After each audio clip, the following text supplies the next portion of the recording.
So our first speaker is Paulie Harraka, and Paulie is a NASCAR driver. Beginning in go-karts, Paulie began a racing career that took motorsports by storm. Within 3 years and before his 10th birthday, he was national champion. The next year after that, he was world champion. And 6 world championships later, he still found himself in the winner's circle. He actually chose not to take the standard path of the athletes in his profession before him and make NASCAR racing his full-time commitment. Instead, he enrolled at Duke University, and he graduated in 2012. When he was a student at Duke, he won countless NASCAR races, the championship in NASCAR's All-American Series, and 2 different NASCAR Rookie of the Year titles. Just, while being in college. Harraka continues to race, now in the NASCAR Nationwide Series, and he has started 2 transformative companies within the NASCAR industry. On top of all of that, he is a celebrity ambassador for Child Help, a national nonprofit that works with abused, neglected, and at-risk children. And here, let's welcome him now. Yeah, good luck, yeah. Awesome. Good morning.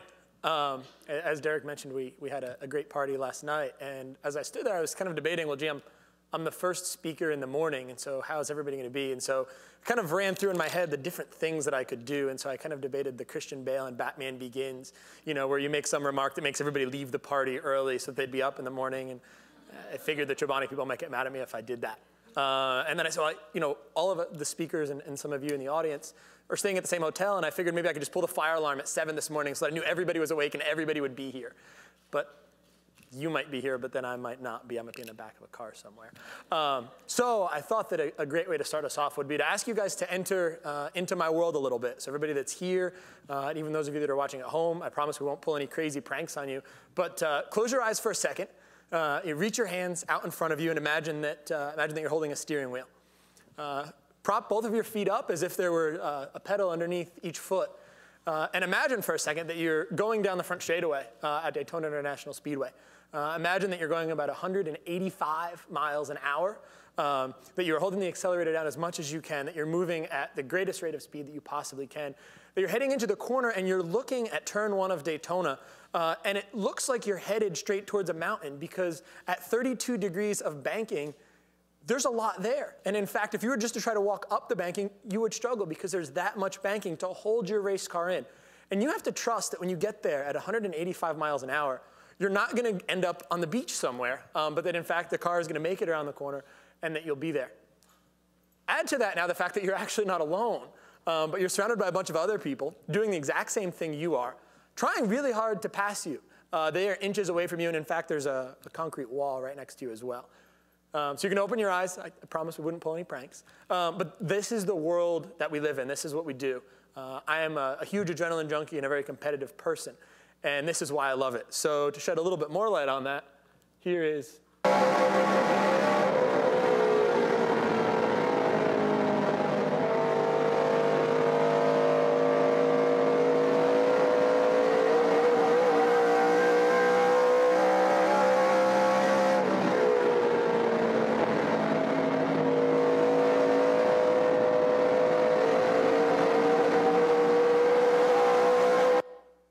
It's a lap around Rockingham Speedway, and it can be a bumpy ride, as you may have noticed. At this point, you've got to wonder, well, what does that have to do with this, and what does that have to do with the resources section? Something else you may have noticed in that video is that there were logos everywhere. There was a logo on my sleeve, one of our corporate partners that does some healthcare stuff for me. There was another logo on the front of the car, right in front of the camera, and that is something that's very true and unique about the sport of NASCAR. Since our inception, we've been a sponsorship-dependent sport. And so our fans and those that follow us are used to seeing logos everywhere. They are used to us talking about partners. They're used to us talking about sponsors. They're used to us pushing messages in a way that would be largely unacceptable in football, baseball, basketball, hockey, or any other sport. It's a part of us. It's a part of our industry. It's something that sets us apart and makes us unique. Now, certainly those resources is something that we call sponsorship. And that sponsorship often means putting a logo on a race car, but it goes much further than that and into all different ways that sponsors activate against the fact that their logo is on a race car, is in the race car, is on the body, the suit of the driver. These are things that happen across our sport and that our fans know to expect. And it gives us a unique position. Now, while most of the partners are for-profit entities, companies like Lowe's and Napa, and I'm sure you can list just as many as I can, the reality is that our sport takes corporate social responsibility very, very seriously.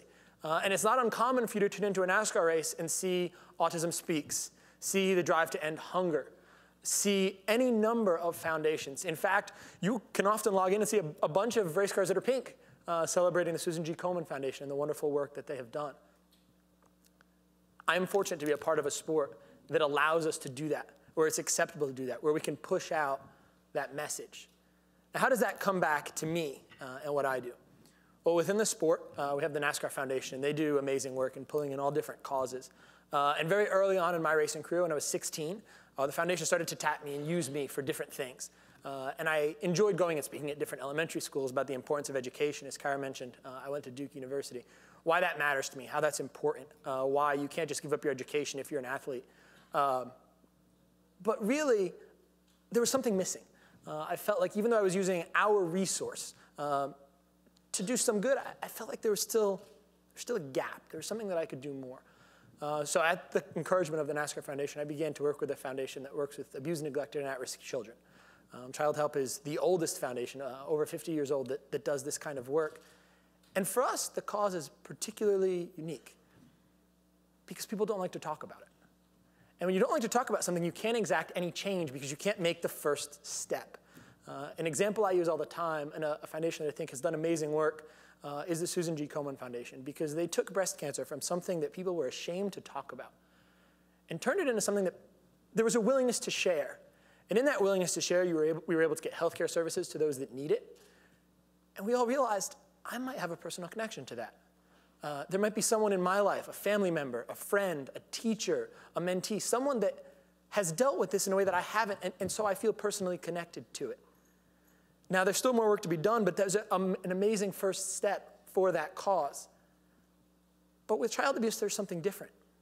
Because for there to be someone abused, there has to be an abuser. And so it's not like cancer, where we can think about these malign cells that all of a sudden have begun attacking where they live. And we can be mad at that, but now we have a person. There's actually a person who's doing the abusing, and so inevitably then the abuser shuts down. They're afraid to talk. They're afraid they won't be believed. They're afraid their concerns aren't really valid. They're afraid of what life would be like if they were honest about it.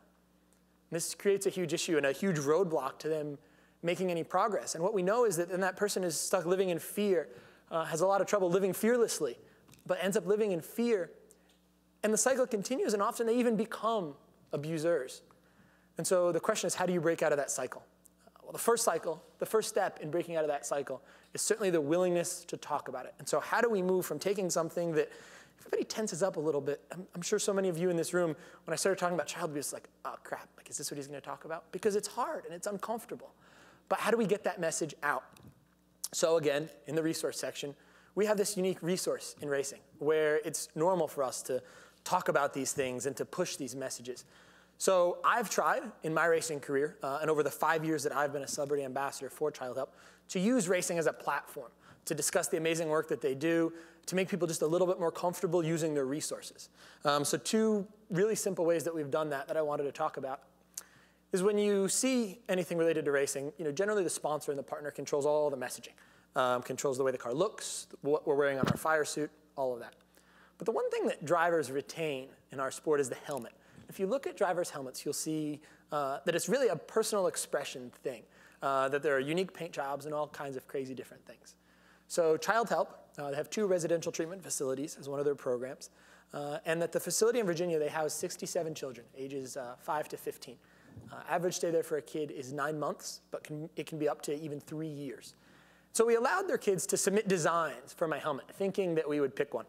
It was really naive. You can't pick one. So what we did is we allowed them all to submit their drawings, and we tiled them all around the back of my helmet. And you can see fading around the back of the helmet a bunch of different drawings from the children in Child Help's residential treatment facility in Lignum, Virginia. And I wore this helmet throughout the year with Child Help's logos, and I would carry it around with me. And the reality is that when we go race somewhere, one of the things that's often asked of us is to be available to the media. Drivers don't like getting up at 5 o'clock in the morning before a race to go do a media tour and do morning shows. It's not fun. But I started volunteering to do them and taking my helmet with me. Because in that 5-minute segment where I was on a morning show, say here in Chicago when we raced here, we would spend 2 minutes talking about the race, a minute on the helmet.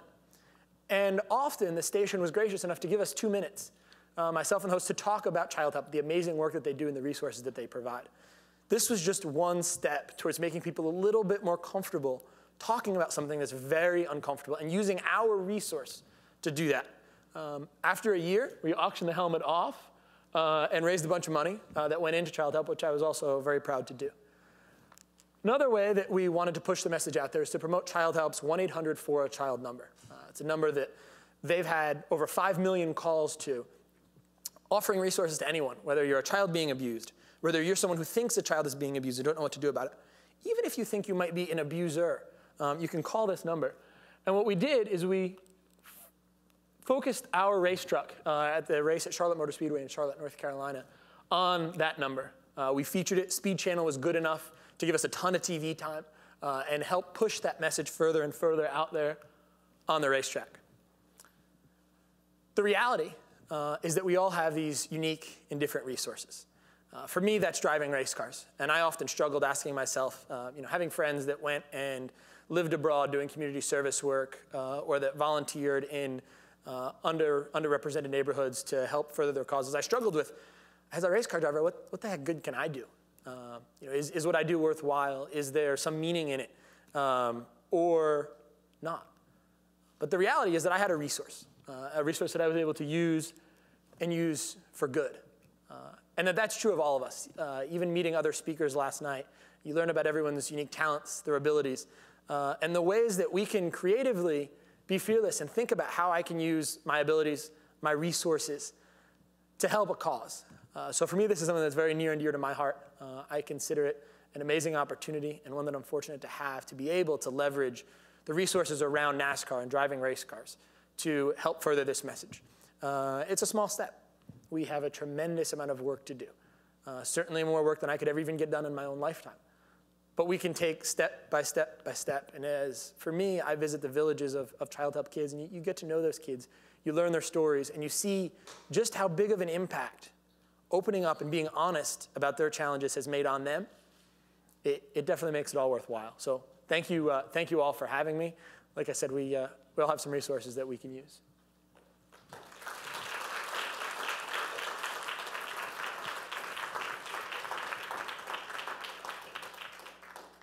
Thank you. Long time no see. Yeah. All right, fantastic. So we have. So for the record, Kara was an advocate of just crashing the party last night to get everybody here this morning. All right, let's just get to the questions. So, you're an independent NASCAR driver and a college graduate, Yes. and I know that you mentioned the importance of education in this talk that you just gave. Talk to us a little bit more about the value of a college degree in what you do and what it's like to have one of the more unusual journeys to success in NASCAR. Really unusual journey. Certainly it was uniquely challenging. When I started at Duke, I was driving for a team based in Sacramento, California. Duke is in Durham, North Carolina. Yes. It was tough. When I was a freshman, my first 7 weekends as a freshman at Duke, I was in California for 6 of them. There was a lot of frequent flyer miles and not a lot of college parties. Yeah. But it was worth it. The reality is that when I went to Duke, I started in mechanical engineering, trying to understand better the engineering side of racing in the race car. By the time I got done at Duke, I graduated in the markets and management program. And all throughout, I focused on how can I leverage this asset, which is an education, to help my racing career. I think it has worked out very well for me. I'm very grateful that I was able to do it, that I was able to be there, that I was able to be a part of that. It wasn't easy, but it was certainly worth it. Fantastic. Do you think it's possible for other young people with similar aspirations to replicate what you've done or to follow a similar trajectory? And if yes, what advice would you give them? For sure. There's no question. I think, though, that everyone's path is particularly unique. And that for me, I got to the end of high school and had a group that said, well, you should just race, and a group that said, well, you should just go to college, and very few that said you should do both, and I opted to do both. because I thought that it would work out the best. And that was definitely the right decision for me. The reality is that, we sometimes want to say that, oh, there's this perfect path. Yeah. There's never a perfect path. There's oftentimes never this clear, this is what you should do. It just doesn't work that way. And people say that to me all the time. And they're like, oh, well, was it obvious? It wasn't obvious. And even while I was at Duke, it wasn't obvious. There were times that it was frustrating not being able to be with the race team all week. And there were times that it was frustrating being so focused on racing and then having to sit for an exam. On both sides, there were challenges there. But again, I think that for me, it was the right decision. For me, it's paid off wonderfully. And education is an amazingly valuable thing. And I was fortunate enough to have the opportunity to do it, and it was an opportunity I couldn't pass. On the entrepreneurship side, I think entrepreneurship is a little bit different in the sense that we have a culture right now that's very, very, very welcoming and embracing of that idea, to be an entrepreneur. And what I've learned in doing ventures myself and seeing others do ventures is that the best entrepreneurs are not entrepreneurs first. And that the people who say, I'm going to go start a company because I want to be an entrepreneur, very rarely succeed. But the reality is that someone who says, I want to do something because I'm passionate about this thing. And in order to do it, in order to accomplish whatever that is, whether it's bringing news, bringing ideas to people, whether it's driving race cars and transforming a sport, whether it's another kind of a social good, if you're passionate about that thing, and you realize, okay, in order to really do it and really have an impact in doing it, I have to be entrepreneurial and think outside the box. So those are the people that succeed. So when I look even at friends of mine, guys that I went to school with that are succeeding in entrepreneurship, very few of them said, well, I want to be an entrepreneur. Some of them said, I want to be a chemist. Some of them said, I want to be an engineer. Some of them said, I want to be a race car driver. And realized that in order to do that, they had to be entrepreneurial in the way they do it. And so that might mean starting a chemistry company. Or a company that does unique materials science work. That might mean driving race cars and starting companies around racing that are totally different than anything that's been started in racing before. And that's the reality of it. So I certainly think that there is a bit of an entrepreneurial path for everybody, but it doesn't necessarily start with saying, I'm going to be an entrepreneur. It starts with saying, I'm passionate about this particular cause, and so I'm going to go do that, whether or not a path has been cut for me or not. What do you still talk to the people in high school who said, no, you should focus on school, or no, you should focus on racing? Do they have kind of a singing a different tune now, or is that? Yeah, that's one thing that's interesting is oftentimes when you take a path and you succeed on it or experiencing some success on it, and I by no means have accomplished all my goals, I still have a long ways to go, everybody wants to pretend that they advised you to take that path. Sure. That's the reality. That's what it comes down to. Because everyone wants to feel like they were right, and that's fine. At the end of the day, there were a lot of people that, even if I didn't take the path that they advised me to do, their input was valuable, and their input contributed to my decision in some way, whether or not I took the exact path that they wanted me to take or not. Sure, that they wanted you to take, right? Yeah. So I'm going to switch to social Q&A here for a second. Your job gives you a major platform to speak on social good, as you know. What advice do you have for people who don't have that platform, who are not starting out with this incredible network of followers or supporters? Do you have some go-to tips? Sure. One thing, I'll show an example. 2 days ago, I'm going to put these guys on the spot. Oh. But 2 days ago, I was at another conference in Boston, and I met a group of guys who produced Living on One, a documentary about living in Guatemala for 2 months, living on $1 a day. And as I learned their story, and just chatted with them about it, they did it because they were passionate about it. They didn't have any platform. Right. They're my age, they were college kids at the time. They didn't have a platform, they didn't have Twitter followers or Facebook likes or anything like that, but they just knew that they were passionate about this cause. And they said, we want to go and we want to learn. And they never imagined what it would be. But they produced a YouTube video out of it, and much to their pleasant surprise, got hundreds of thousands of views. And I strongly encourage anybody to go check it out. But they didn't have a platform. They just knew that they were passionate about something. And so they pursued it and inevitably ended up with a platform because they did what they were passionate about. So, for anybody, I think if you don't have a platform yet, but you're passionate about something, the platform will come and does come if you're pursuing what it is that you're passionate about, because your passion shines through. People see, this person really does care and is really authentic about what they're doing. Yeah, that's fantastic.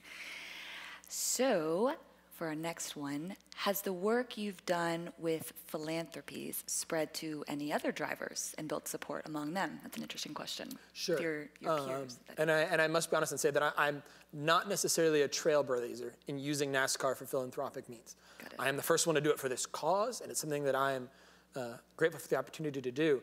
But our sport as a whole does an amazing, amazing, amazing job at it. Everything from, like I mentioned, Autism Speaks. FedEx has an amazing program with Autism Speaks.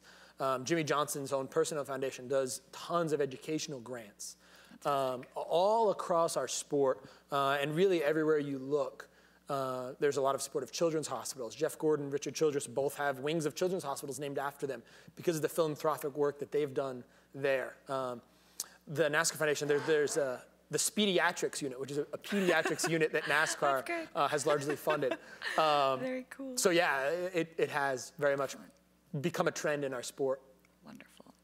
Well, that is it. That is it for our time. Thank you. Thank you so much. Yeah. Yeah. Good luck to you. Thank you.